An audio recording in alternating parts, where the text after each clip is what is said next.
मैं इलाहाबाद से आया हूँ। मेरा नाम राजीव दीक्षित है।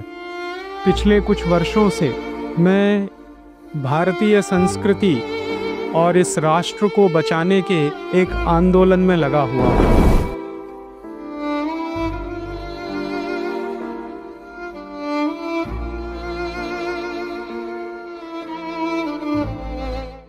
पेशे से मैं इलेक्ट्रॉनिक्स और टेलीकम्युनिकेशन का इंजीनियर रहा और एक रिसर्च प्रोजेक्ट में मैंने काम किया।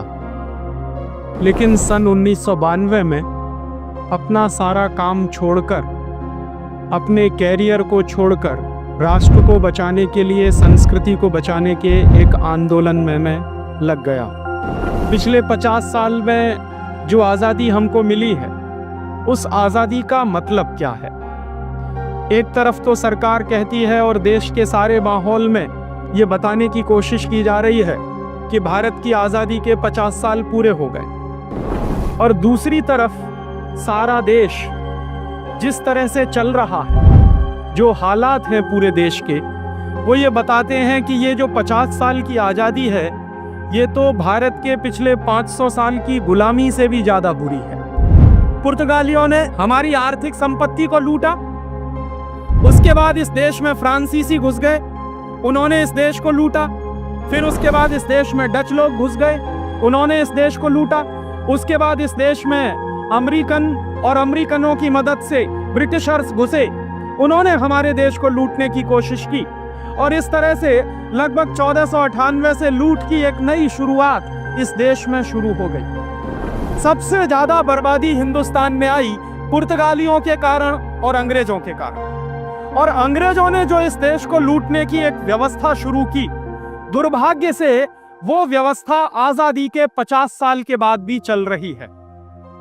और मैं जब ये कहता हूं कि आजादी के 50 साल या गुलामी के 500 साल, तो उसमें वही मुख्य बात है। अंग्रेजों ने इस देश को लूटने के लिए क्या किया, उसका एक छोटा सा उदाहरण देके मैं मेरी बात कहूं। सन 1813 का एक दस्तावेज मेरे पास है, लंदन की पार्लियामेंट का। लंदन में उस जमाने में हाउस ऑफ कॉमन्स चलता था। लंदन में अंग्रेज लोग अपने पार्लियामेंट में बैठकर, वहां के बड़े बड़े नेता इस बात पर बहस कर रहे थे 1813 के सन में कि हिंदुस्तान को ईसाई कैसे बनाया जाए। उन्होंने तय किया कि हिंदुस्तान को अगर ईसाई बनाना है तो सबसे पहला काम हिंदुस्तान की आर्थिक व्यवस्था को तोड़ना पड़ेगा। हिंदुस्तान में ये जो संपत्ति है, ये जो धन है, इसको लूटना पड़ेगा और हिंदुस्तान को गरीब बनाना पड़ेगा। तो जब हिंदुस्तान गरीब हो जाएगा और जब हिंदुस्तान में भुखमरी आ जाएगी, तो यहाँ के लोग बहुत आसानी के साथ थोड़े थोड़े पैसे के लिए धर्म परिवर्तन शुरू कर देंगे। तो वो तय कर रहे हैं, अंग्रेजों के बड़े बड़े नेता, कि पहले हिंदुस्तान को आर्थिक रीति से खलास करना, और जब ये देश आर्थिक रीति से खलास हो जाएगा, उसके बाद इस देश को राजनीतिक रीति से खलास करना, और फिर राजनीतिक रीति से जब यह देश खलास हो जाएगा, तब इस देश को सांस्कृतिक रीति से खलास करना, और सांस्कृतिक रीति से जब यह देश खलास हो जाएगा, तब इस देश को बहुत आसानी से ईसाई बनाया जाएगा। तो हिंदुस्तान को आर्थिक रीति से खलास करने के लिए अंग्रेजों ने क्या किया? उन्होंने अपनी तमाम कंपनियां हमारे देश में भेजी। ईस्ट इंडिया कंपनी आई, ईस्ट इंडिया कंपनी जैसी अंग्रेजों की सैकड़ों कंपनियां आई, और उन कंपनियों ने क्या किया? हमारे देश में अपना धंधा शुरू किया। तो क्या होता था कि अंग्रेजों की कंपनियों का माल बिकता था और हिंदुस्तान के गांव-गांव में अंग्रेजों का माल बिकने लगा। और जब हिंदुस्तान के गांव-गांव में अंग्रेजों का माल बिकने लगा, तो हमारे देश के लोग अंग्रेजों का माल खरीदने लगे, और अंग्रेजों का माल खरीदकर हमारे देश का पैसा लंदन जाने लगा। और जब अंग्रेजों का माल इस देश में बिकना शुरू हो गया, तो उसका एक दूसरा नतीजा और निकला कि धीरे धीरे हिंदुस्तान के सारे कारखाने बंद होते चले गए। और मेरे मन में यही प्रश्न उठता है कि अंग्रेजों की सरकार ने इस देश पर इनकम टैक्स लगाया, अंग्रेजों की सरकार ने व्यापारियों पर एक्साइज की ड्यूटी लगाई, अंग्रेजों की सरकार ने व्यापारियों पर टोल टैक्स और ऑक्ट्रॉय लगाया। तो अंग्रेज तो चले गए 1947 में, तो ये कानून भी चले जाने चाहिए थे टैक्स के। लेकिन दुर्भाग्य से वो टैक्स के सारे कानून आज भी हिंदुस्तानी व्यापारियों पर लगे हुए हैं। जिस तरह से अंग्रेजों के जमाने में हिंदुस्तानी व्यापारियों से टैक्स वसूला जाता था, वैसे ही आजादी के 50 साल के बाद भी ये काम किया जा रहा है। ऐसे ही अंग्रेजों ने हिंदुस्तान के जंगलों को बर्बाद करने के लिए एक कानून बनाया था सन 1865 में। उस कानून का नाम है इंडियन फॉरेस्ट एक्ट। और इंडियन फॉरेस्ट एक्ट अंग्रेजों की सरकार ने क्यों बनाया? क्योंकि अंग्रेजों को हिंदुस्तान के जंगलों पर कब्जा करना था और हिंदुस्तान के जंगलों में जो संपत्ति छुपी हुई थी उस संपत्ति की लूट करनी थी।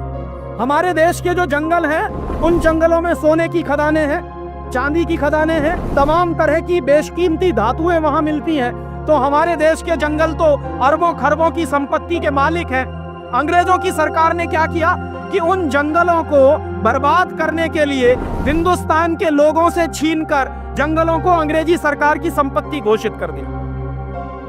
1865 के पहले क्या होता था? 1865 के पहले जो जंगल होते थे वो भारतीय समाज में गांव जो होता था, गांव पंचायत जो होती थी, उसकी संपत्ति माने जाते थे। लेकिन 1865 के उस कानून के बाद वो जंगल अंग्रेजों की सरकार की संपत्ति बन गए। और उसमें अंग्रेजों ने नियम कैसे बनाए? उसमें अंग्रेजों ने नियम ऐसे बनाए कि अगर हिंदुस्तान में अंग्रेज व्यापारी जंगल काटे तो उनको लाइसेंस मिलता था, और कोई हिंदुस्तानी एक व्यक्ति पेड़ काटे तो अंग्रेजों की सरकार उसको सजा देती। और ये काला कानून जो अंग्रेजों ने बनाया था सन 1865 में, ये कानून दुर्भाग्य से आज भी चल रहा है। आज भले ही श्री राजीव दीक्षित हमारे बीच शारीरिक रूप से उपस्थित नहीं हैं, लेकिन उनके विचार आज भी हमारी चेतना में जीवित हैं और करोड़ों भारतीयों के मन में स्वदेशी की भावना को जागृत कर रहे हैं। इस वीडियो के माध्यम से राजीव दीक्षित जी केवल स्वदेशी विचारधारा को आगे बढ़ाने का प्रयास नहीं कर रहे, बल्कि अंग्रेजों द्वारा बनाए गए ऐसे कानूनों का भी विरोध कर रहे हैं जो आजादी के इतने वर्षों बाद भी हमारे देश में वैसे ही लागू हैं जैसा ब्रिटिश शासन में था। उन्होंने हमेशा यही संदेश दिया कि यदि हम अपने देश को वास्तव में आत्मनिर्भर और शक्तिशाली बनाना चाहते हैं तो विदेशी वस्तुओं का त्याग कर स्वदेशी को अपनाना होगा। यह केवल आर्थिक सुधार का मार्ग नहीं, बल्कि एक राष्ट्र धर्म है जो हमें अपनी जड़ों से जोड़ता है और आत्म गौरव का अनुभव कराता है। इसलिए हम आपसे विनम्र निवेदन करते हैं कि इस वीडियो को अपने परिवारजनों, मित्रों और समाज के हर जागरूक व्यक्ति तक अवश्य पहुंचाएं।